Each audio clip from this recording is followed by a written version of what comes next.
शांत झाला की नवीन वातावरण आसपास निर्माण होईल नेमकं काय तर त्या वातावरण निर्मितीचा मला फायदा उठवणार होईल की नाही? वातावरण तर निर्माण झालेलंच आहे.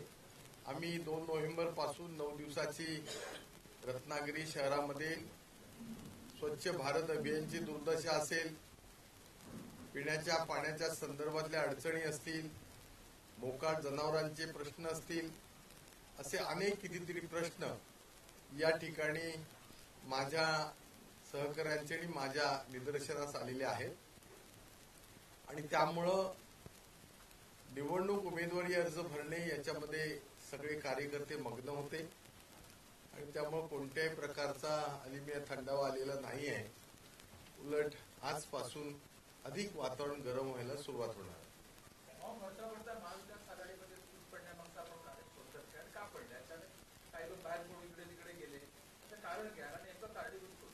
मला असं वाटतं महाविकास आघाडीचे घटक पक्ष म्हणजे शिवसेना उद्धव बाळासाहेब ठाकरे पक्ष, मी इथं हजर आहे.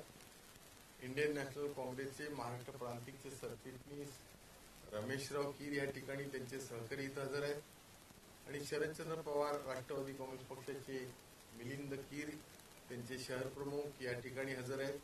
उलट आपल्या लक्षात येत नसेल, ह्या मंचावरती अजून राजकीय पक्षाचे महाविकास आघाडीच्या व्यतिरिक्त घटक आलेले आहेत, आमच्या सहभागी झालेत.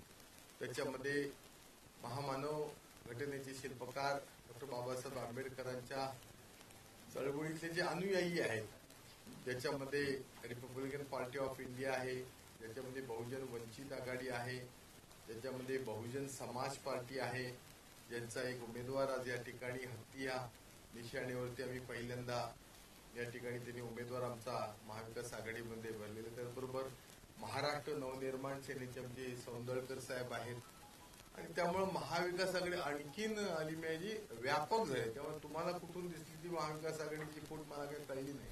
तुम्ही जर मला काही अधिक प्रश्न विचारले तर मला उत्तर देणं थोडं सोपं होईल. अशाच नवनवीन घडामोडी पाहण्यासाठी 24 न्यूज चॅनलला आत्ताच सबस्क्राईब करा, शेअर करा आणि बेल आयकॉनला प्रेस करायला विसरू नका.